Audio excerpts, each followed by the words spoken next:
Good morning students. आज हम करेंगे चैप्टर 6 का रिवीजन करेंगे। आपके यूनिट टेस्ट आ रहे हैं तो देखिए इसमें चैप्टर 6 क्या है, विभाज्यता की जांच। तो इसमें देखिए विभाज्यता की जांच का मैंने आपको पहले भी बताया था। दो से विभाज्य संख्याएं कौन सी होती हैं? जिन सम संख्याओं, दो से विभाज्य संख्याएं कौन सी हैं? जो सम संख्याएं हैं वो दो से विभाज्य होती हैं। और वो संख्याएं क्या कहलाती हैं? सम संख्या कहलाती हैं। ठीक है। जिन संख्याओं के इकाई के स्थान पर 0, 2, 4, 6, 8 इसमें से कोई सा भी अंक है तो वो संख्या 2 से विभाजित होगी। दूसरा फिर 10 से विभाज्यता। 10 से विभाज्यता का क्या था? वे संख्याएं जिनका इकाई के स्थान पर 0 है तो वो संख्या 10 से विभाजित होगी। 5 से विभाज्य संख्या क्या है? वे संख्याएं जो जिनके इकाई के स्थान पर 0 या 5, 0 या 5 इनमें से कोई सा भी अंक है तो वो संख्या 5 से विभाज्य होगी। तो देखिए 6.1 की एक्सरसाइज है आपकी जो हम कर रहे हैं। निम्न संख्याओं में से कौन सी संख्याएं 2 से भाज्य हैं? ये एक्सरसाइज 6.1 है आपकी। तो उसमें देखिए फर्स्ट क्वेश्चन जो है इसका 2 से भाज्यता आपको चेक करनी है। तो इसका क क्या है? 738। अब देखिए हम इकाई का स्थान चेक करेंगे, वो क्या है? 8। और मैंने अभी आपको क्या कहा? 0, 2, 4, 6, 8 इसमें से कोई सा भी अंक अगर इकाई के स्थान पर है तो वो संख्या 2 से विभाज्य है। ठीक है। तो आप इसको क्या लिखेंगे? ये इससे क्या है? ये सम संख्या है। ऐसी संख्या जिनका इकाई का अंक जैसे कोई अंक है तो वो 2 से भाज्य है। तो ये यहाँ पे 8 है ना? तो हम क्या लिखेंगे? इकाई के स्थान पर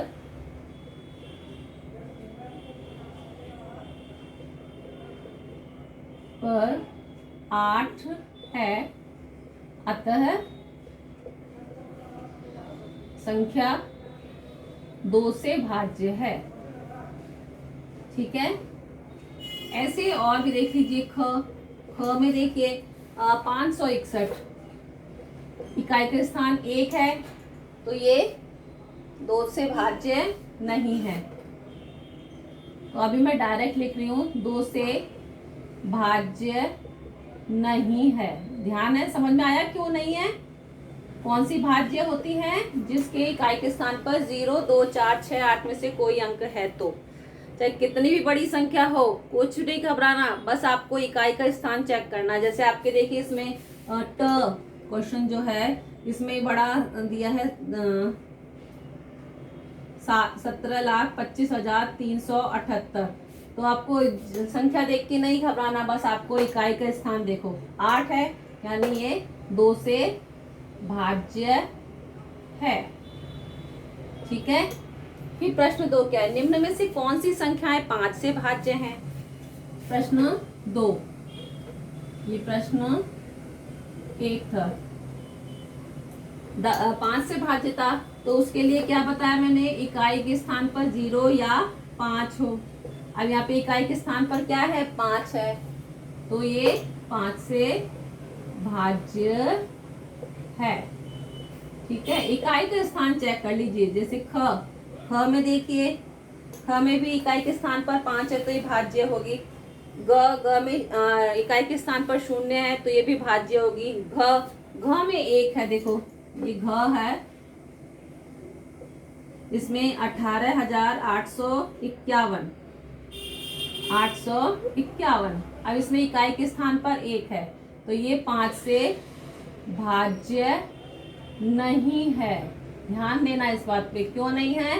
क्योंकि 5 से भाज्य संख्या कौन सी होती है? जिनका इकाई के स्थान पर या तो 5 हो या 0 हो।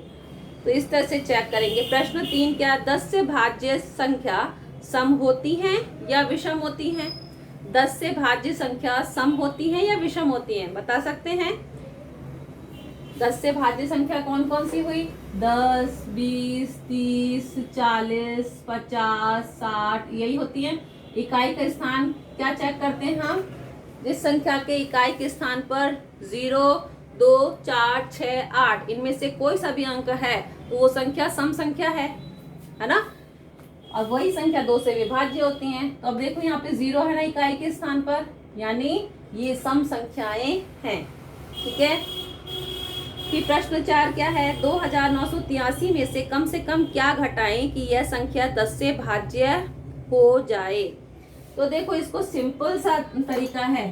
प्रश्न 4 इसमें 2983 इसमें अब आपसे कह रहे कम से कम क्या घटाया जाए। देखिए 10 से भाज्य संख्या कौन सी होती है, जिनकी इकाई के स्थान पर 0 हो, और यहाँ पर क्या है 3, यानी इसमें से क्या घटाया जाए, 3 घटाया जाए तो क्या हो जाएगा, यहाँ पे 0 हो जाएगा और वो संख्या 10 से भाज्य होगी। तो हम ये क्या लिखेंगे इसके लिए, संख्या 2983 में -3। ठीक है,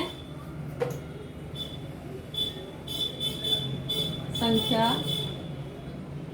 10 से भाज्य होगी। ठीक है, क्या घटाया जाए, 3 घटाया जाए। क्यों घटाया 3, समझना, क्योंकि यहाँ पे हमें 0 चाहिए। 10 से भाज्य संख्या क्या होती है, जो इकाई के स्थान पर 0 हो। हमें 0 करने के लिए क्या होगा, 3 घटाना होगा। क्लियर।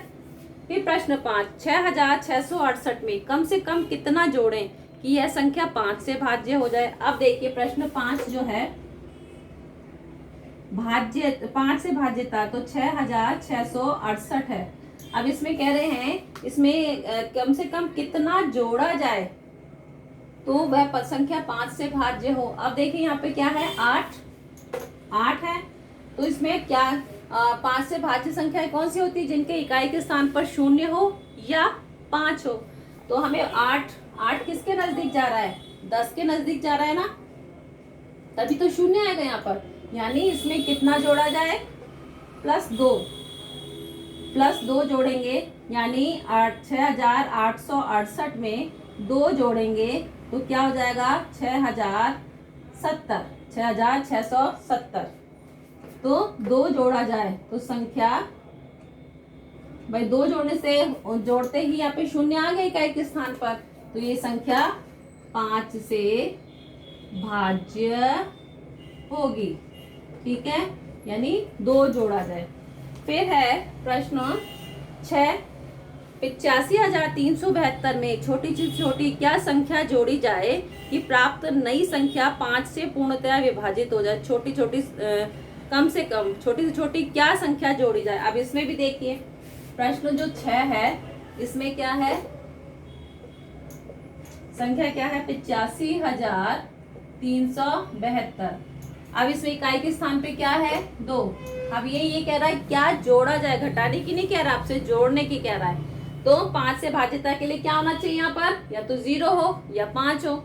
जब जोड़ने की बात हो रही तो क्या जाएगा, आगे ही जाएंगे। तो 2 है तो 2 को 5 करने के लिए क्या करें, +3, यानी 3 जोड़ने पर 85,372 में +3 करेंगे तो क्या हो जाएगा, 85,375। ठीक है, 3 जोड़ने पर ये संख्या 5 से भाज्य होगी। क्लियर। फिर प्रश्न 7, 85,372 में छोटी से छोटी क्या संख्या घटाई जाए कि वो 5 से पूर्णतया विभाजित हो। अब देखिए इसमें घटाने की बात आ रही, वही संख्या है। देखिए 85,372, इसमें से क्या घटाया जाए कि वो 5 से भाज्य हो। यानी 2 की जगह क्या आ जाए, 0। क्या आ जाए, 0।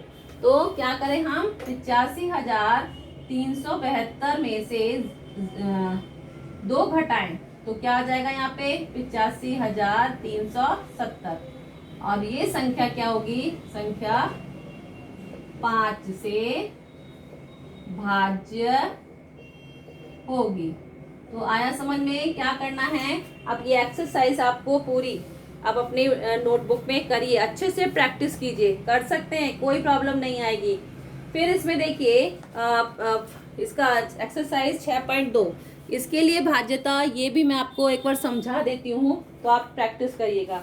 3 से भाज्यता के लिए क्या था, जो भी संख्या है उसके अंकों का योगफल, योगफल 3 से भाज्य है तो वो संख्या भी 3 से भाज्य होगी। 9 से विभाज्यता का भी यही है, अंकों का योगफल अगर 9 से भाज्य है तो वो संख्या भी 9 से भाज्य होगी। तो ये इसका हम कल करेंगे, अभ्यास करेंगे। एक्सरसाइज 6.2 और 6.3 की कोशिश करते हैं, देखते हैं। रिवीजन चल रहा है आपका, तो अब अभी आप अपना इतना करिए। ये एक्सेल होमवर्क क्या है, डू एक्सरसाइज 6.1 इन नोटबुक। करिए, अच्छे से प्रैक्टिस करिए। Okay, thank you.